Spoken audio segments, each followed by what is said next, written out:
Producciones Tommy Muñiz presenta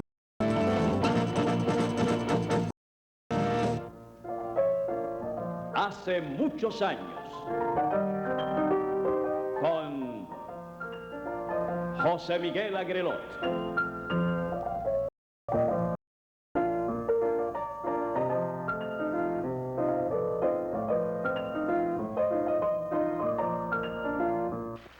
Muy buenas noches, señoras y señores, muy buenas noches para todos. Bienvenidos a otro programa de hace muchos años, programa de Puerto Rico a puertorriqueños. Mis queridos amigos, generalmente en este programa, pues, nuestros temas son de casos y cosas y casos que sucedieron hace muchos años. Pero en el día de hoy, pues, hacemos una excepción, aunque no deja de ser parte también de cosas de hace muchos años, sin involucrar en eso del tiempo a la personalidad que tenemos con nosotros. Pero es que la persona que tenemos resulta tan interesante que forma parte de la historia de hace muchos años, porque si alguien conoce el aspecto de la historia de hace muchos años con la que vamos a vergar, pues es la persona que tenemos como invitada de hoy en este programa de esta noche. Se trata de don Salvador Tío Montes de Oca. Ha sido un hombre de inquietudes, de lucha, de trabajo. Ha sido agricultor, industrial, vicepresidente y condueño de Viguier Films, ha escrito documentales para cine, fue director de Relaciones Públicas de Fomento. Precisamente cuando ingresó en Fomento había solo 14 fábricas. Cuando dejó Fomento, pues dejó ya establecidas o ayudó a establecer 300 fábricas. Luego fue reclutado para dirigir la editorial universitaria.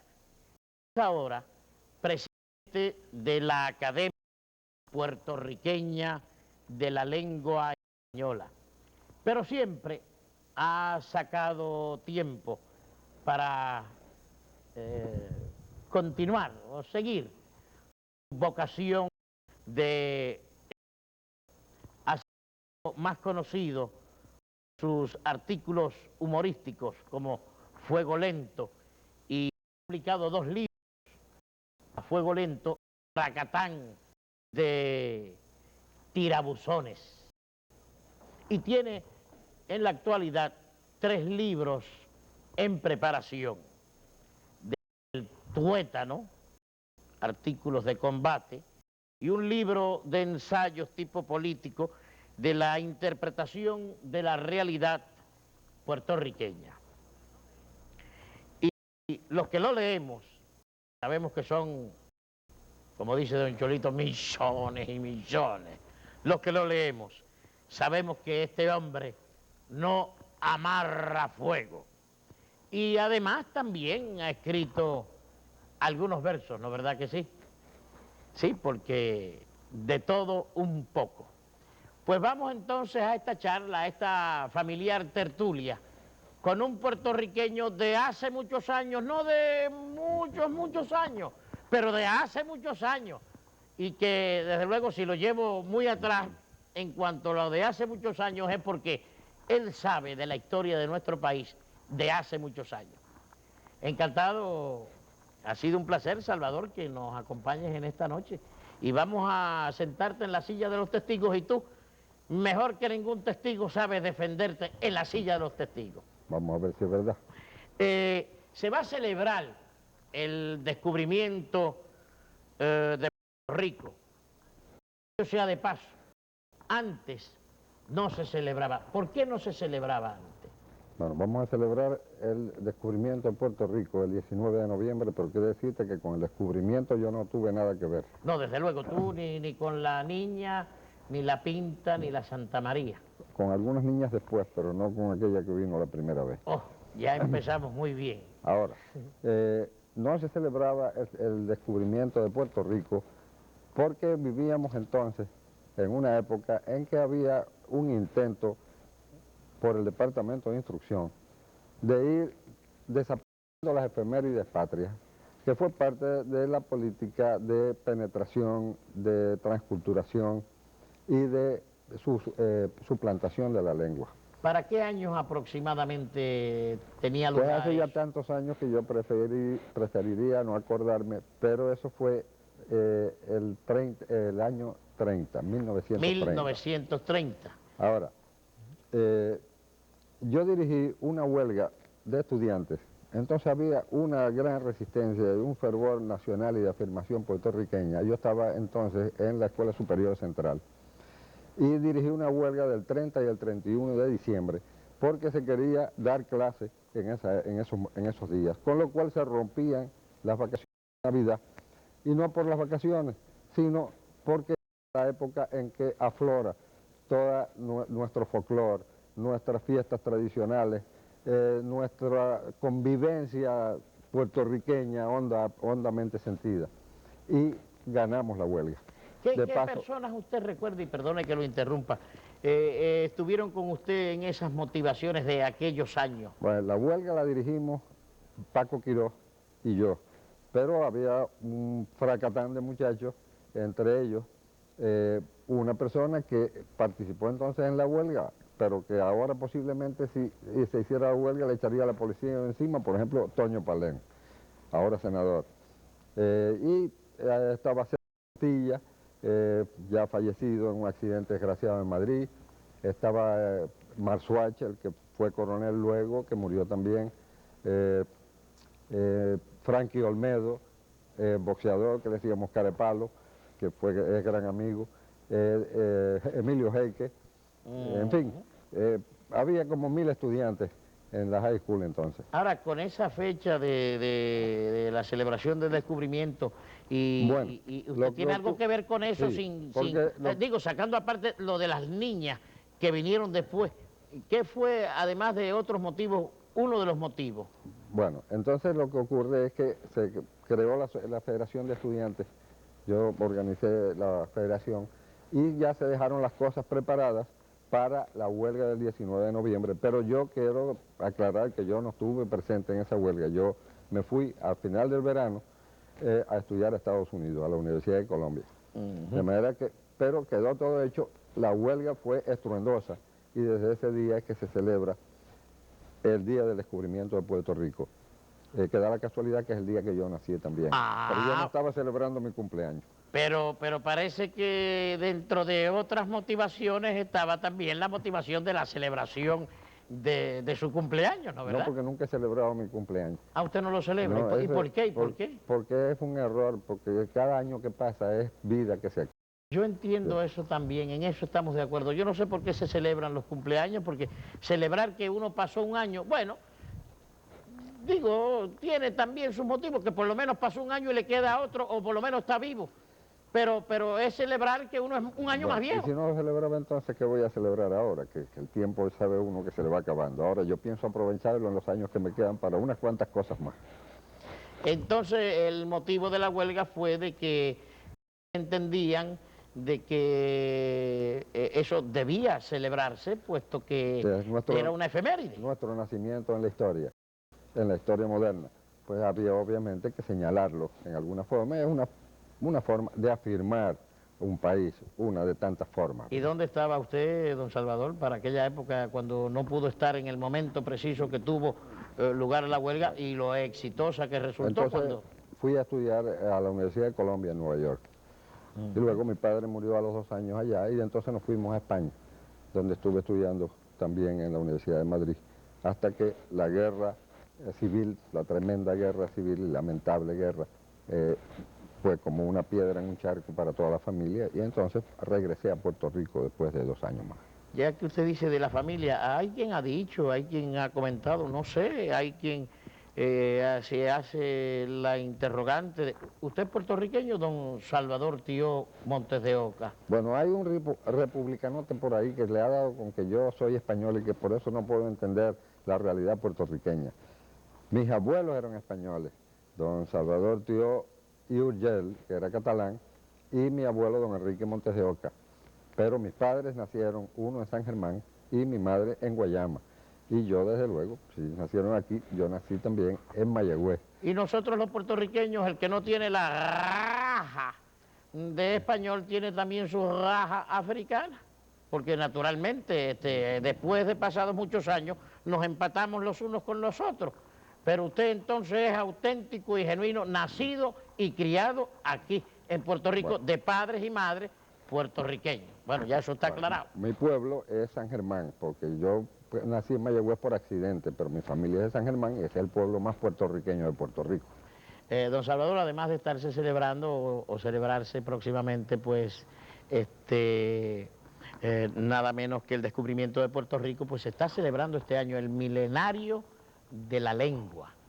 ¿De qué lengua? De la lengua española. De la lengua española. ¿Qué se entiende por el milenario? Porque después vamos a la lengua. Bueno, es que este año, de acuerdo con investigaciones que se hicieron no hace muchos años, este año la lengua cumple 1000 años de haberse encontrado el primer testimonio escrito de la lengua española. En un monasterio de San Millán de la Cogolla, en La Rioja, un monje hace una glosa al margen de un códice antiguo y son las primeras palabras escritas en español, en que ya se puede reconocer que es lengua española. ¿Y qué se hablaba antes del idioma español? Bueno, originalmente se hablaba una lengua ibérica que se perdió con las invasiones romanas, pero lo que se hablaba principalmente era el latín. Lo que pasa es que las masas fueron deteriorando el latín, vulgarizándolo, se llama el latín vulgar, y de ese latín, en todo el resto de Europa que fue dominado por Roma, fueron surgiendo lo que se llaman las lenguas romances, que son fundamentalmente el francés, el italiano, el catalán, el rumano, el portugués y el español. De ellas, la hija más pura del latín es el español, aunque le sorprenda, más pura que el italiano. Quiere decirse que eso es lo que se está celebrando este año. Eso es lo que se celebra este año. ¿Ha cambiado la lengua española en esos 1000 años? Cómo no, las lenguas siempre cambian. Cambian por razones de influencias de otros países, de otras lenguas que llegan en contacto con ellas, como en España, por ejemplo, el contacto con los árabes, los que estuvieron 7 años en lucha en parte sustancial del territorio español, y cambian además por leyes internas que la lengua carga en sí misma y que llevan a que se vayan haciendo ciertas transformaciones. Pero de las lenguas cultas europeas, la lengua que menos ha cambiado en esos 1000 años es la española. Por ejemplo, hoy es muy difícil, si uno no es un especialista, entender el inglés de los poemas de Chaucer, que es el inglés primitivo. En cambio, con un poco estudio se puede entender lo que ya se hablaba posteriormente a eso en la Edad Media. Los versos del Conde Lucanor, los versos del Arcipreste de Hita, y toda esa literatura que va fluyendo en la Edad Media hasta que llega a 1492. ¿Y cómo es que se va difundiendo la lengua? Bueno, la lengua, siempre hay ciertos fenómenos, se necesita que haya en el país que propaga una lengua una vitalidad extraordinaria, espiritual y física. Y la lengua castellana es tan clara, su sistema fonético es tan sencillo, que fue predominando en la mayor parte de las comarcas y de las regiones españolas.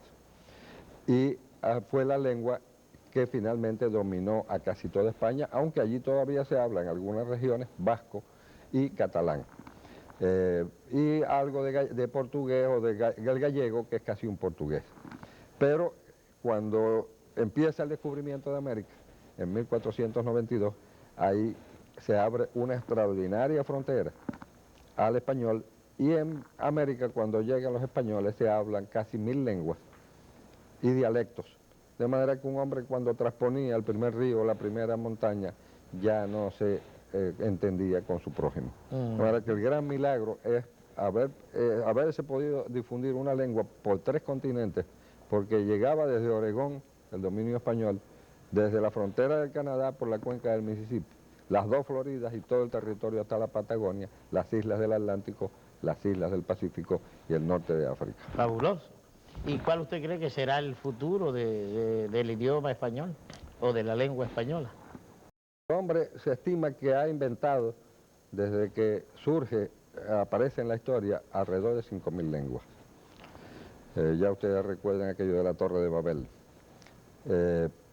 En este momento se supone que estén vivas, aunque muchas viven muriendo, de 2.000 a 2.500.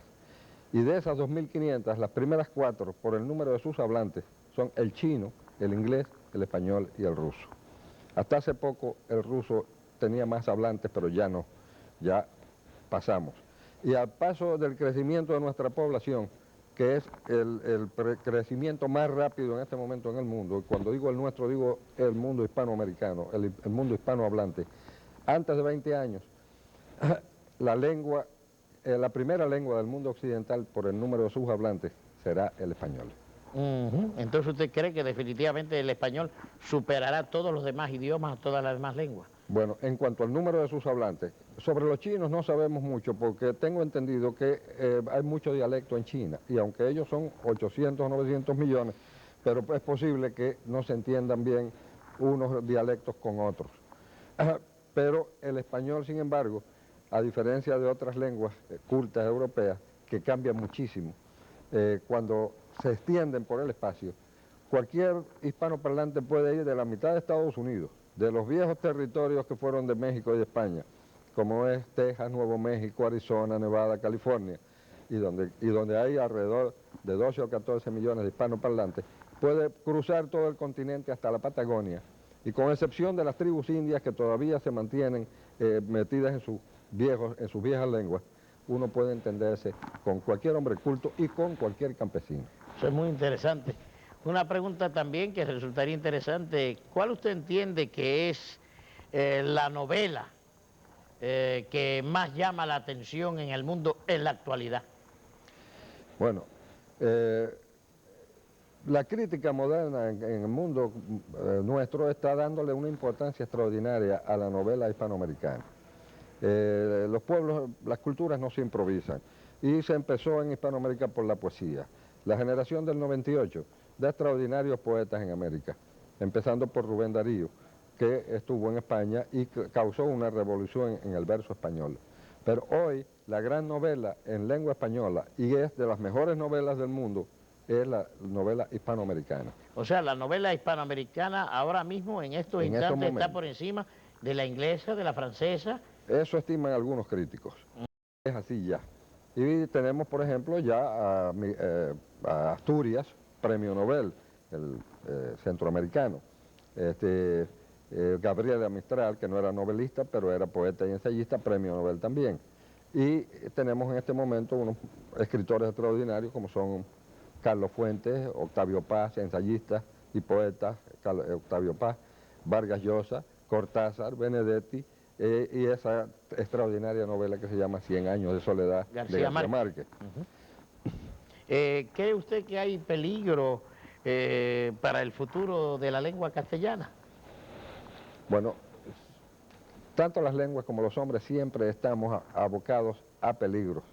En Puerto Rico hay peligro. ¿Por qué? Hay peligro porque esto es una frontera. Aquí se chocan las grandes lenguas, las 2 grandes culturas de América. Y en ese choque, y llevamos 80 años, hay un flujo y reflujo. Ha habido la penetración de la escuela, en que al principio del siglo se trató de suplantarnos la lengua.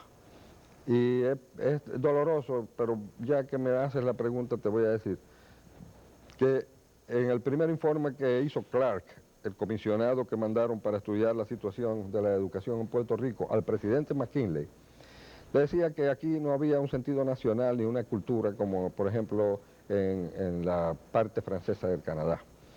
Que aquí no había literatura que valiera la pena, que hablábamos un patuá ininteligible en Madrid o en Barcelona, y que era tan fácil enseñarnos a hablar la elegante lengua de Castilla como enseñarnos a hablar el inglés. ¿Y eso era correcto, pregunto yo? No era correcto, ni mucho menos.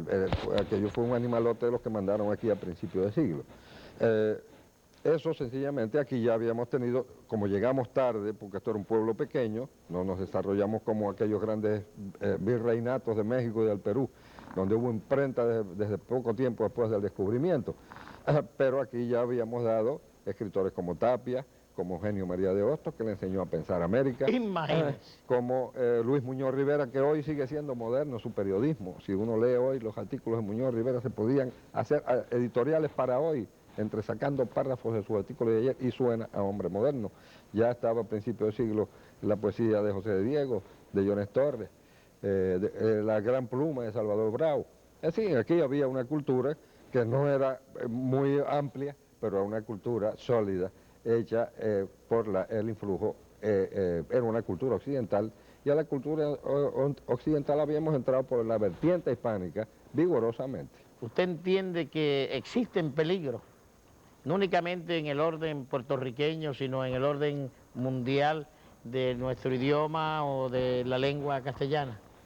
Sí existen peligros, porque en un territorio tan vasto, y además habiendo venido la mayor parte de los emigrantes de todas las regiones españolas que no hablaban el mismo tipo de español, catalanes, vascos, andaluces, aragoneses, valencianos, no es fácil pensar que se va a mantener una lengua completamente pura, aparte del contacto con las lenguas indígenas. Todavía en Guatemala, por ejemplo, me decía Barón Castro, el lingüista centroamericano, pero que vive en España, y que fue amigo mío en Madrid cuando estudiábamos, quedan todavía 27 lenguas indígenas en Guatemala. Lo único que son bolsillos de 5 o 10 mil. Creo que hay una que habla más, no me recuerdo el nombre de la lengua ahora, 50.000 personas. Pero ese contacto va cargando el español de palabras de otras lenguas. Y claro, además queda el arcaísmo, porque las comunidades aisladas se quedan hablando la vieja lengua del siglo XVI, que cuando llegaron los conquistadores. Y encontramos en muchos sitios, todavía en España y aquí, que se creen que son cosas de americanismo. No, son arcaísmos, como decir asina mesmo, y palabras de ese tipo, que son simplemente de español antiguo, pero no es que sea mal español. Pero decía el gran jurista, el gran escritor mexicano, posiblemente uno de los mejores escritores de la lengua, Alfonso Reyes, nos decía admonitariamente en una vez, nuestra lengua se pudre por los extremos. ¿Y cuáles son los extremos? Pues los extremos son la frontera con Estados Unidos de México, donde en los territorios que fueron de México ha llegado la invasión americana y se habla un inglés donde, por ejemplo, un nuevo mexicano se encuentra con otro en la frontera y le dice, hola amigo, ¿cómo les audiudea? Voy very well diando, gracias. Y cosas de ese tipo. Y de ahí surge precisamente la palabra que creo que es creación suya, el Spanglish. El Spanglish, sí, esa es una palabra que yo inventé, pero la inventé aquí en Puerto Rico y pensando en el problema de Puerto Rico y como una frase, como una palabra irónica, con idea de poner un poco en ridículo el bilingüismo. Caricaturizar. Caricaturizar. Esa palabra ha tenido mucha difusión y ya se habla en todas partes de bilingüismo, hasta que tuve que protestar un día porque hace como 8 o 10 años me doy cuenta de que estaban tratando de enseñar Spanglish en Nueva York para que la gente de americanos se entendieran con la gente del barrio.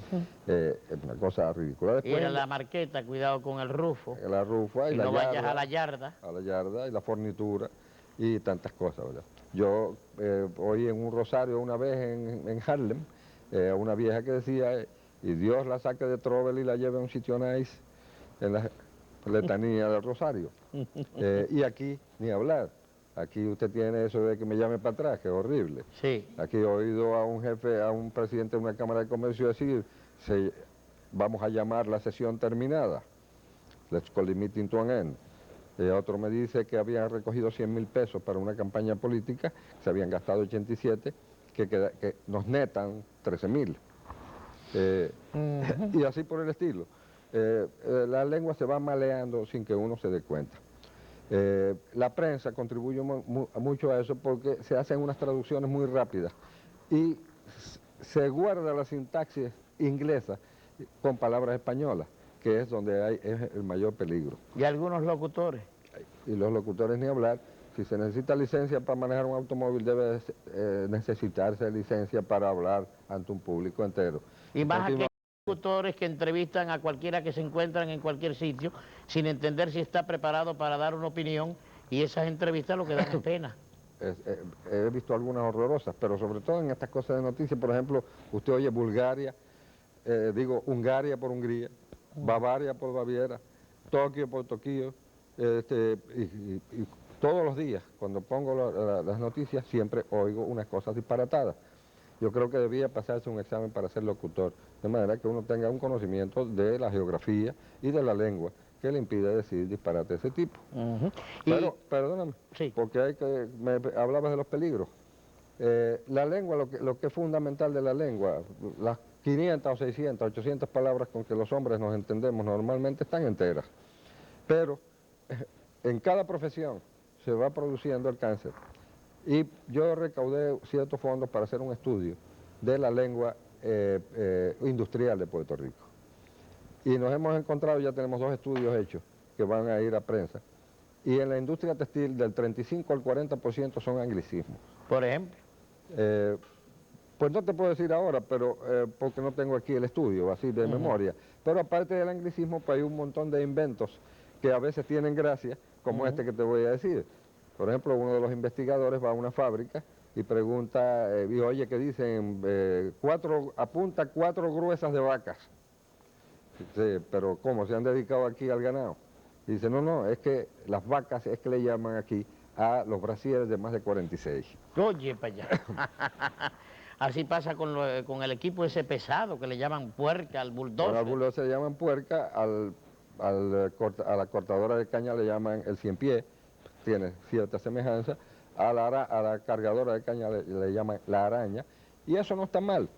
Son metáforas que el individuo del campo hace a base de a qué se le asemeja aquello.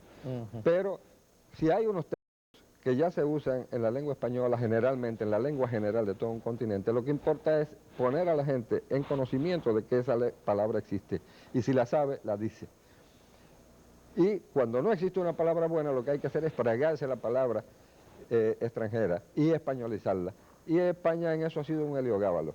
Se ha tragado cuanta lengua le lleva en contacto y le pone siempre su genio. Es la lengua más resistente, es una lengua de imperio, de mando. ¿Y cuál es la lengua de creación en Puerto Rico? Oh, sin duda ninguna el español. No, en inglés casi nadie ha escrito nada de mérito, y si alguien conoce algo de mérito, que me lo enseñe, porque no lo conozco. No, casi todo. Yo en la editorial universitaria, el 98% de los libros son en español. Usted dirigió la editorial universitaria, ¿verdad? Sí. Cuando liquidé un negocio que tenía, me reclutaron prácticamente para dirigir la editorial y estuve ahí casi 5 años. ¿Cuál era su gestión allí en la editorial universitaria? Bueno, fundamentalmente es escoger los libros, y eso se hace con auxilio de críticos de cada disciplina, ¿verdad? Si hay un libro de filosofía o de ciencia, se le da a alguien experto para evaluar el libro, luego se pasa a la junta editorial y entonces imprimirlo. Pero en la editorial universitaria, yo estoy muy satisfecho del trabajo que hice, porque me entusiasmé después de estar ahí, porque ha habido una explosión de creatividad en Puerto Rico. O sea, ¿usted entiende que en Puerto Rico los escritores están en plena creatividad? En plena creatividad. Y yo le puedo decir que en los 5 años que he estado ahí, o menos de 5 años, he doblado el número de títulos que se acumularon en 30 años, de 200 a más de 400. He doblado las ventas y he aumentado el nivel intelectual a base del escogido que se ha hecho de los libros, de manera que cada vez tengan mayor importancia intelectual. Entre ellos le puedo citar, por ejemplo, está en prensa, la historia constitucional de Puerto Rico desde 1492 del presidente del Supremo, señor Trías Monge. Un libro de oftalmología editado por el doctor Guillermo Picó, de las mejores conferencias de Estados Unidos, con 200 fotografías microscópicas. Libros de filosofía de Sayovitz, de Alfred Stern, de Esteban Tolinchi, libros de sociología como el de Agramonte, libros de creatividad, de novelas, de versos, en fin, hay una producción sumamente interesante. Y eso nos ha valido que nos admitieran en el American Association of University Press. O sea, que se entiende que con todo lo que ha pasado hay creatividad en Puerto Rico. Hay creatividad con todo y los peligros en que se ha encontrado. Ha habido una resistencia extraordinaria en Puerto Rico. Eso es maravilloso. Después de todas esas cosas grandes que usted logró hacer mientras dirigía la editorial universitaria, que hace escasos segundos acaba usted de mencionar, y que yo creo que en los pocos años que usted la dirigió, jamás se había hecho la producción que usted logró hacer. ¿Por qué terminó? ¿Por qué no ha seguido? ¿O por qué la dejó? Juan, la verdad es que sí, yo quiero, ya que me haces la pregunta, que quede bien claro una cosa. Yo necesitaba una dispensa para seguir trabajando, porque ya cumplí 65 años. Se ve usted muy bien, don Salvador. Pues muchas gracias, y espero se continúe bien unos cuantos años más. Pero no, me denegaron la dispensa. Como le he visto, por la producción no puede ser, por la multiplicación de las ventas no puede ser. Y la admisión en la American Association, le quiero decir que en la American Association no hay más que 70 universidades americanas, de los centenares de universidades que hay allí, y 6 extranjeras, que es Oxford de Inglaterra, que es el gigante, Alemania, Tokio, Canadá, México, que es un gigante también, y nosotros. Son las únicas extranjeras que hablan de otra lengua que hay en la American Association. Y por lo tanto la conclusión lógica es lo que estamos viendo ya en todas partes, pero una cosa de persecución política. Yo he escrito siempre antes del poder, en el poder, fuera del poder, y voy a seguir escribiendo hasta que me den los santos óleos. Muy bien. ¿Y qué cosas ha hecho usted en cuanto a literatura? Porque hablamos en el comienzo de que usted, el escritor que ha hecho. Bueno, yo he escrito artículos de combate, de ensayos políticos, pero lo que ha tenido más éxito ha sido el humor, generalmente entrando también en política. Empecé escribiendo humor en el Diario de Puerto Rico, que A fuego lento. A fuego lento, una columna de humor, y luego se recogió en un libro que se llama 100 columnas de humor y una cornisa, que se agotó muy pronto y no he tenido el cuidado de volver a publicar, pero los voy a publicar ahora nuevamente con un nuevo prólogo, porque estamos hablando de las mismas cosas. Yo creí que en 20 años esas columnas se habrían derruido, no hay tal, están vivas, y estamos hablando de la emigración, del bilingüismo, de la penetración cultural, del estatus político, del control de la natalidad, en fin, de los problemas básicos que uno no se puede zafar de ellos. Como dice un cantante, y el mundo sigue igual. Y el mundo sigue igual o peor. Bueno, tengo entendido que ha recibido premios en cuanto a escrito, ¿pudiera usted mencionarlo? Pues sí, por suerte, pues me premiaron por la teoría del Spanglish, me premiaron el premio de periodismo, luego el libro de Fuego Lento recibió también el premio de literatura, y luego, posteriormente, tuve el premio de periodismo en el 72, y ahora con la publicación del Fracatán de Tirabuzones, también me gané el premio de Casualmente literatura. yo he utilizado en mis programas cómicos pues sus tirabuzones con su debido permiso, desde luego. Yo me siento muy orgulloso Sí, en haber sido uno de los primeros en pero en recibir. el prólogo yo digo que hay que pagar 50 centavos por cada tirabuzón y no he recibido nada. Pues entonces yo les debo un montón de tirabuzones, por no decir 50 centavos. ¿Y qué es un tirabuzón? Un tirabuzón es que casi indefinible. Precisamente dice el gran humorista español Jardiel Poncela, dice que pretender definir el humor es como tratar de pinchar una mariposa con un poste telegráfico. Es una cosa elusiva. Ahora, el tirabuzón es una variación de la greguería, y la greguería es un invento de Ramón Gómez de la Serna, el gran escritor español, por allá por el año 1912. Greguerías escritos siempre los escritores, surgen, pero el que los convierte en género es Gómez de la Serna, que dejó como 20.000 greguerías. Yo tengo nada más que como 2.000. Ahí hay 1.380. A mí me gustaría leer para que el público entienda más bien lo que es un tirabuzón, porque usted lo entiende, pero para que el público lo entienda, yo creo que mejor es leer. Pues yo creo que sí, vamos a leer unos cuantos, pero déjame explicarte que el tirabuzón retuerce la lengua, busca el juego ingenioso, buscando o la sonrisa, o el pensamiento, o la emoción poética, porque hay de todo. Por ejemplo, hay algunos poéticos como Las mariposas son las castañuelas del silencio. O sea, hay el toques arcoíris, poéticos, toques satíricos, irónicos, o sea, tienen de todo sí. los tirabuzones. Y cuando alguien lee el libro y yo le pregunto cuáles te gustaron, me sirve como de termómetro, porque el que tiene emoción poética escoge los poéticos. El que tiene preocupación política escoge los políticos. Y el que le gusta el ingenio o el humor simplemente escoge los que son Usted tiene de humorísticos. todo un poco, según De yo he todo hay podido en la observar. viña del Señor. ¿Está a la venta en la actualidad el disco Tirabuzones? Está en algunas librerías, sí.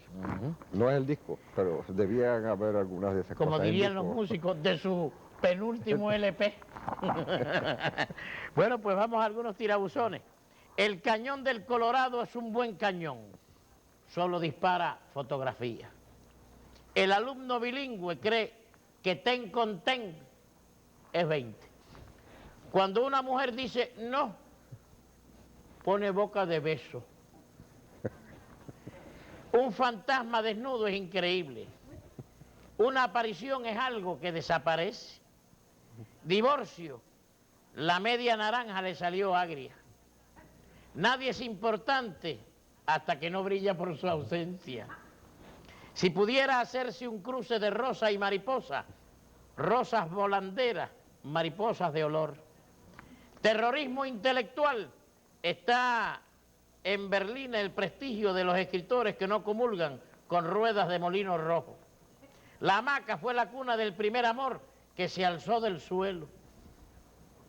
Y hablando de tragedia, la noche, bodas, la cama de los novios sufrió un pinchazo. La cama de agua. Ajá, la cama de agua, sí. El arco de la hamaca lanza la flecha del sueño. El tercer mundo es un mundo de tercera.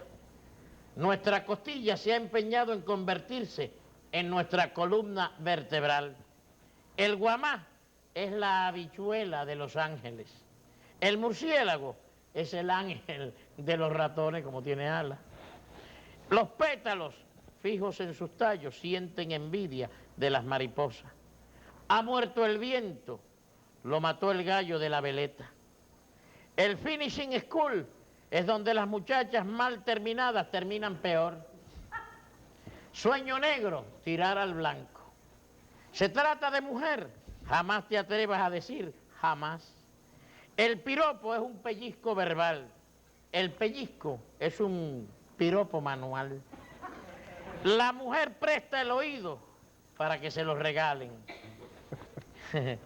Los senos son los timbres de la sensualidad. Lo que se ve no se toca, si resulta mejor acariciarlo. La fiebre del oro es la calentura del banquero. Las mariposas son las castañuelas del silencio. Preocupación bilingüe. Pepe, ¿cómo se ronca en inglés? Cuando un mudo se desata, Cuando un nudo se desata, podemos decir que se desnuda.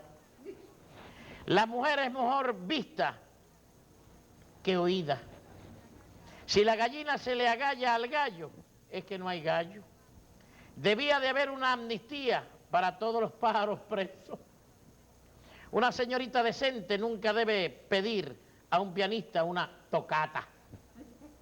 Encantamiento, la mujer hermosa convierte al hombre en pulpo. La mujer es la prueba de que la belleza es palpable. Para los niños pequeños debería fabricarse queso con leche de nodriza. Los banqueros siempre mueren en olor de cantidad. y así, como otros más. Mi iglesia ronca. Tanto tienes, tanto Valium. Si la mayor parte de las cosas que nos entran por un oído no nos salieran por el otro, el matrimonio sería irresistible. Y así por el estilo, mis queridos amigos, en ese tremendo libro. Bueno, yo lo he utilizado muchísimo. Yo le he sacado tanto y tanto partido que él dijo en su prólogo que iba a cobrarlos a medio peso. Y yo le estoy debiendo un pico. Déjame ver si con una promoción que le doy aquí, por lo menos me abona algo. Formidable.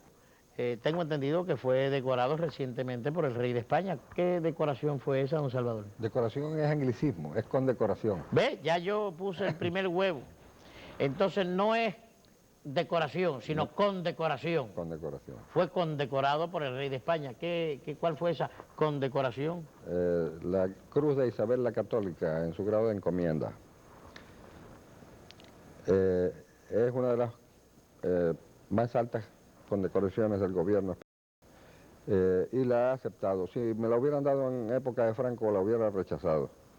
Pero le tengo un gran respeto a este hombre, que ha podido devolverle a España las libertades perdidas en una lucha extraordinaria y ejemplar. Yo, da la casualidad que estuve en España en las elecciones del 36, cuando después vino el Frente Popular y luego la Guerra Civil. Y ahora estaba en España cuando las elecciones de este año, del año pasado, o sea, no este junio, en junio anterior, porque fui a la Feria del Libro a llevar los libros de la universidad. Fueron unas elecciones ejemplares.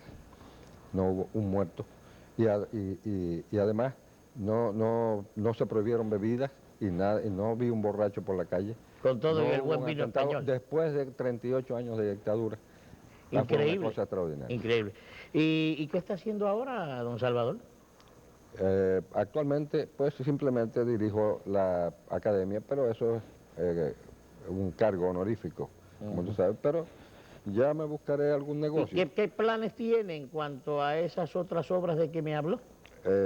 Pues según voy sacando tiempo, las voy ordenando y espero poder sacarlas pronto, porque muchos de los artículos que uno escribe de combate, uno cree que no tienen interés cuando pasa un año o 2 años, sin embargo, históricamente deben quedar. ¿Por qué se dijeron ciertas cosas en cierto tiempo?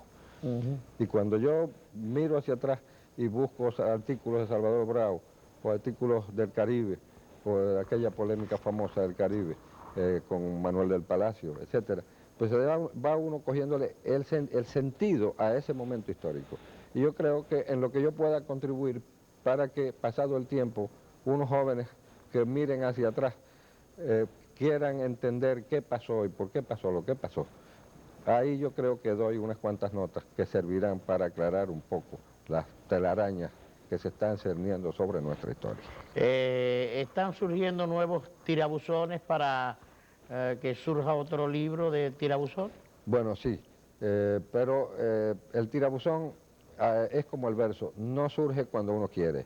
Yo puedo escribir un editorial al toque de un botón, pero cuando se trata de verso o se trata de tirabuzón, ellos son los que dicen cuando quieren salir. Y de manera que yo no puedo garantizar que yo voy a hacer 1000 tirabuzones más. Usted no se siente Yo tengo ya escribirlo. como 400. Usted sencillamente se le ocurrió uno y lo apuntó en algún sitio. Sí, pero cuando se me ocurre uno viene en el retaíla. Y entonces uno viene detrás de otro y a veces hago 10 o 15 en un momento y después se tranca el dominó. Y ahí En se la acabó. musa, cuando llega la musa. Hay algo de musa, lo único que es una musa sonriente.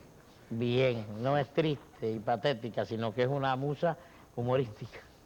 ¿Qué mensaje pudiera usted darle a nuestro pueblo puertorriqueño en cuanto a su lengua castellana, a su idioma español? Que cada hombre trate de mantener vigilancia sobre su lengua de manera que dentro de 1000 años más podamos estar hablando la misma lengua. Es una de los grandes dones de la humanidad, tener una lengua como esta. Yo cada vez estoy más orgulloso de ella. Y quiero decirte, hay gente que cree que el idioma inglés es muy rico y es cierto, pero ocurre con el inglés que los diccionarios no son de academia, son privados. Uno es el Oxford English, el otro el Webster, etc. Y ellos, cualquier palabra que se diga en un pueblito, en algún sitio, la recogen. Y hay palabras que no conoce nadie y que nadie usa, y aquello es muy voluminoso. España y Francia han seguido el criterio académico de recoger lo que ya es general, y por eso aparece menor. Pero la riqueza del español es extraordinaria, sobre todo por sus derivaciones, por la forma como crea las palabras. Y te voy a dar un ejemplo nada más. Cómo con una sola raíz se hace una riqueza de palabras extraordinaria. Cógete la palabra mar, que en sí es preciosa. Mar, marino, marinero, marinería, marullo, marea, marejada, marear, marearse, carta de marear, golpe de mar, estrella de mar, brazo de mar, por ahí sigue. Señoras y Ese- señores, es un privilegio haber tenido a don Salvador Tioy Montes de Oca con nosotros en esta noche.